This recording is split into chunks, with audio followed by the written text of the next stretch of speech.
God of limitless love and abundant grace, you have accepted us exactly as we are, yet you call us to be more, to live into the fullness of your will for us. At times we have disappointed you by what we have done or left undone, and we confess to you our transgression. Let's also keep in mind, considering the temperature outside, that there are many around here who are not housed and are in need of shelter.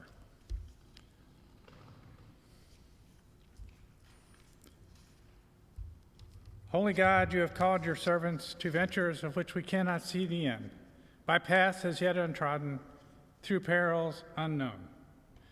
Give us faith to go out with good courage, not knowing where we go, but only that your hand is leading us and your love supporting us. This we ask in your name.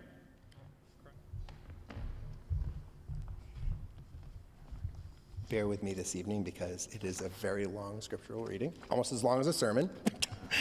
So tonight, Bible reading is from John chapter 9, verses 1 through 41. And as he passed by, he saw a man who had been blind from birth, and his disciples asked him, saying, Rabbi, who sinned, he or his parents, so that he was born blind? Jesus answered, neither he sinned nor his parents, but this happened in order that the works of God may be manifest in him. I need it a little closer. We must accomplish the works of the one who sent me as long as it is day. Night is coming when no one can work. While I am in the world, I am the world's light. Having said these things, he spit on the ground, made some mud with his saliva, and put the mud on the man's eyes, and said to him, go wash in the pool of Siloam, which translated meaning sent. So he, the man, went and washed and returned seeing. Then his neighbors and those who had formerly seen him, that he was a beggar, were saying, isn't this the one who used to sit there and beg? Others were saying, it's him. Yet others were saying, no, it's not him, but he looks like him. But he was saying, it's me. So they were saying to him, how then were your eyes open? He answered, the man called Jesus made mud and put it on my eyes and told me, go to Siloam and wash. So I went, and after having washed, was able to see. And they said to him, where is he? He said, I do not know. They led him, the one who had formerly been blind, to the Pharisees. Now it was Sabbath, on the day of which Jesus had made mud and opened the man's eyes. Again, therefore, the Pharisees also asked him how he had received his sight. And he told them, he put mud on my eyes, and I washed myself, and now I see. So some of the Pharisees were saying, this man is not from God, because he does not keep the Sabbath. But others were saying, how can a sinful man perform such signs? And there arose a division among them. Then they said to the blind man again, what are you saying concerning him? Because it is your eyes he opened. And he said, he is a prophet. So the Jewish leaders still did not believe concerning him, that he had been blind and had received his sight, until they summoned the parents of the one who had received his sight, and asked them, saying, is this your son, regarding whom you say that he was born blind? How then does he now see? Then his parents answered and said, we know that he is our son, and that he was born blind. But how he now sees, we don't know. Or who opened his eyes, we don't know. Ask him. He is old enough, he will speak for himself. His parents said these things because they were afraid of the Jewish authorities. For the Jews had already decided that anyone who confessed him as Christ would be put out of the synagogue. For this reason, his parents said, he is old enough, ask him. Then they called the man, the one who had been blind, a second time, and said to him, give glory to God, we know that this man is a sinner." Then he answered, "Whether or not he is a sinner, I don't know. One thing I do know, I was blind, but now I see." Then they said to him, "What did he do to you? How did he open your eyes?" He answered them, "I've told you already, and you did not listen. Why do you want to hear it again? You don't want to become his disciples too, do you?" So they hurled insults at him and said, "You are this man's disciple, but we are disciples of Moses. We know that God spoke to Moses, but this man we don't even know where he's from." The man answered and said to them, "Now this is amazing. You don't know where he's from, yet he opened my eyes. We know that God doesn't listen to sinners, but if anyone is God-fearing and does his will, to him God listens. It is unheard of that anyone ever opens the eyes of one born blind. If this man were not from God, he could do nothing." They answered and said to him, "You, in sins, you were born entirely, and you are teaching us?" And they threw him out. Jesus heard that they had thrown him out, and when he found him, he said, "Do you believe in the Son of humans?" He answered and said, "And who is he, sir? Tell me, so that I may believe in him." Jesus said to him, "You have seen him. In fact, he is the one speaking with you." And he said, "I believe, sir." And he worshiped him. And Jesus said, "For judgment I came into the world, that those who do not see may see, and those who do not see may become blind."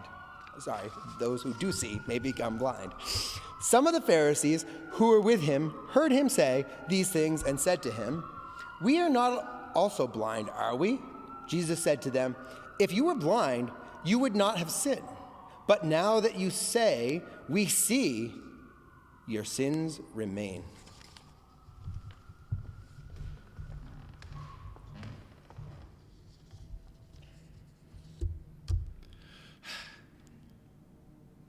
Sermon dialogues. At the center of this narrative, standing before the healing and eternally after it, is Jesus, the giver of sight and the very light of the world by which true sight becomes possible. Underlying the discussion of light and sight and blindness is a question about who Jesus is. And this is the question that extends across all the texts that we use during Lent. In the preceding 2 chapters, Jesus is observing the Feast of Tabernacles. The pool of Siloam, where the man is sent to wash his eyes, was the source of water for some of the ceremonies in the festival. And Jesus has already invited the thirsty to come to him and drink on the great day of the festival. Light was also an important theme, and Jesus declares himself the light of the world at the festival in chapter 8, and again here in verse 5. The theme of sinfulness also runs all through the story. Who is sinful? Who is sinful, and what constitutes sin? Sinfulness, as a secondary theme, is introduced at the very beginning in the question by the disciples. When they see the man and ask Jesus, was his or his parents' sin the source of his blindness? Jesus rejects this interpretation of the man's condition. He interprets it instead as an opening for the works of God to be revealed. The Pharisees discussed Jesus' sinfulness 3 times. Then they returned to the sinfulness of this man with another reference to his birth in sin. However, the story ends with Jesus' condemnation of the Pharisees, whose sin remains because, unlike the healed man who recognizes the grace in Jesus' bestowal of sight and light in his blindness, the Pharisees insist that they see and know everything. They are closed to the gift of Jesus, who can give sight to those who know that they are spiritually blind.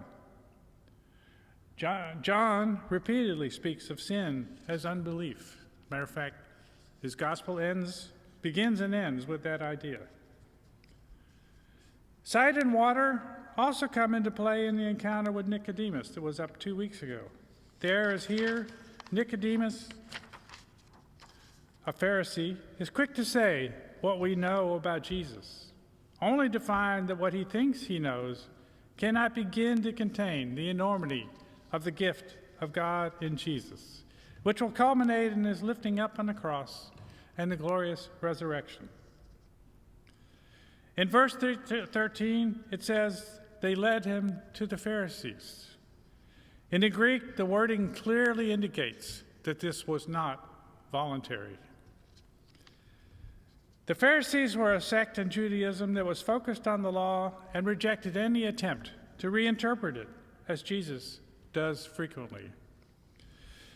That's why there is so much animosity between the Pharisees and Jesus and his followers. The man is being used as a way to further this conflict. The story about light in conflict with the opposing powers of unrelenting darkness is surrounded and colored by vivid images of what the darkness will do. With the attempted stoning of Jesus immediately preceding this chapter, and then the shepherd discourse, which is in the next chapter, with this reference to Jesus' laying down his life immediately following. The conflict with the Pharisees shapes the central section of this passage. First, as they encounter the healed man, then as they interrogate his parents, and finally as they question the man himself a second time, and then expel him. By the way, this is the longest passage without Jesus in front of the camera. The healed man is more than a person whom Jesus heals. He's one of Jesus' sheep and a member of the fold. Like the sheep, the blind man hears Jesus' voice. Like the shepherd, Jesus finds the man when he's been cast out.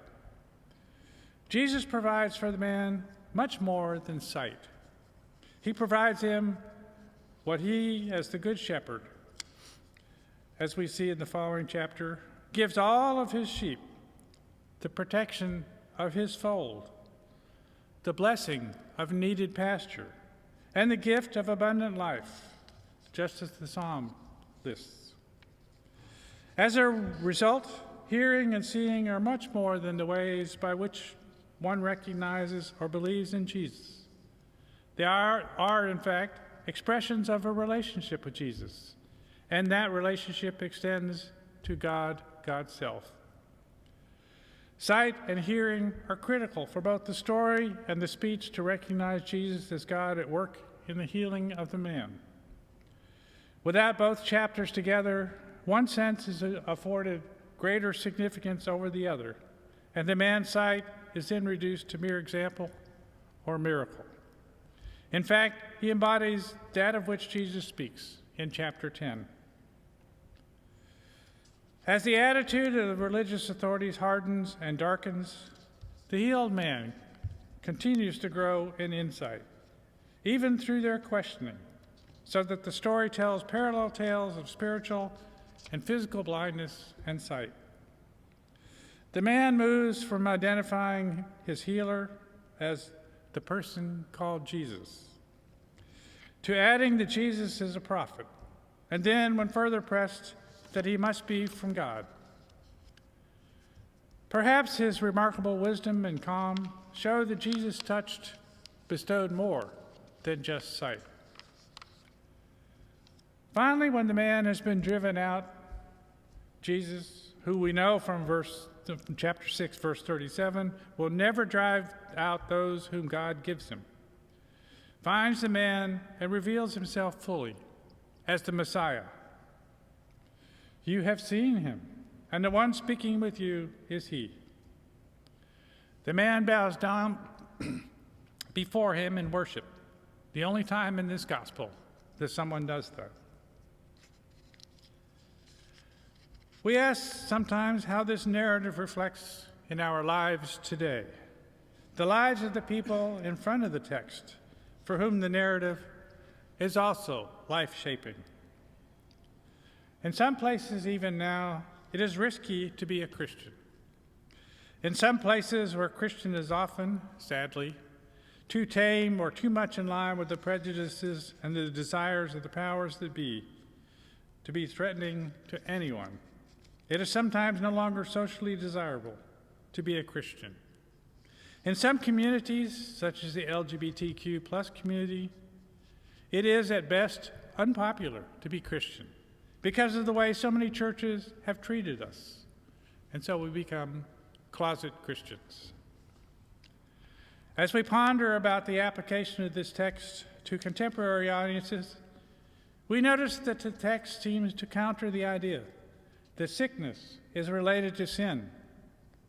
In an age that has seen the spread of AIDS and other sexually transmitted diseases, which for many people represent a sinful lifestyle, it would be wise not to make this mistake ourselves. Sin is not an excuse for or a cause of sickness. To paraphrase Jesus, sickness comes on the righteous and on the unrighteous, as our current COVID crisis shows. The text also seems to reject all kinds of determinisms. That is, the idea that one's race, culture, social status, or education, among other things, determines one's moral standing. For an example, is the fact that most of the inmates in U.S. prison systems are people of color. This should not be seen as a commentary on their morality, but rather as proof of the sexual prejudices of our society when it comes to decide who goes to prison and who doesn't. At the very least, John insists, as do all of the New Testament writers, that we are living in an alternative reality that sets us apart. Do we live like that? I chose to title this sermon, Blind Man Cured, because there is a difference between healing and curing. There's no doubt that this man has been cured. He's regained his sight. It's unfortunate that we don't get to witness the actual healing in this story. With the reclamation of his sight, this person can rejoin the community as a contributing member. Author Kathy Black explains that in biblical times, it was one sense of being in the community that was most crucial. An illness or disability interfered with being within the community. This is where the healing is. He can be welcomed back into his community, and there he can also tell his story. Back when I was young, at least 2 or 3 weeks ago,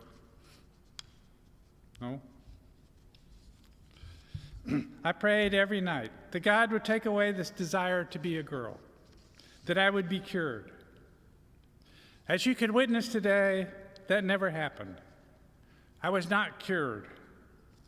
For a long time, I assumed that my faith was not strong enough to heal me. But as my relationship with God grew, I began to realize that God had healed me. God provided a way for me to accept and embrace my identity.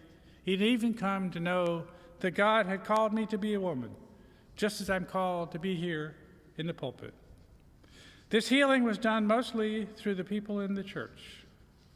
I think that was a way for God to show me that my life was to be here in the church, helping others to be healed. A cure is something you can give, but healing is something you do. Today, we view illness and disability much differently, and we need to be careful about projecting our 21st century thoughts back onto these texts like this. I hope that my little story illustrates this. It is not that my faith was too weak to effect a cure. It's that with God, there's a difference between healing and curing.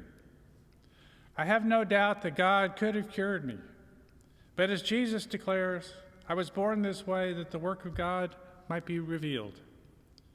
I was healed when I came to understand this. My ability to be in the community is not hindered in any way by my identity. It is those around me who occasionally rebuke me and tell me to shut up. Nobody in this room, of course. But Christ calls me, and I must answer. It's easy to read this story and of other healings and bemoan our weakness of faith. Certainly there are stories outside the Bible about remarkable cures. But it's no longer true that a person with a disability cannot be a contributing member of society, and certainly not that they need to be kept away. Today we have many marvelous ways to help people be in their community, however you wish to define that word. In this sense, healing has new connotations for today's society, and it becomes everyone's concern. My friend Kirk Langsett declared, the problem isn't that people go to the wrong church. The problem is that the church is wrong whenever it makes a person feel unwelcome, unworthy, or unacceptable simply for being who they are. Chris Sugden goes further. Being human should be a sufficient reason for being treated with dignity.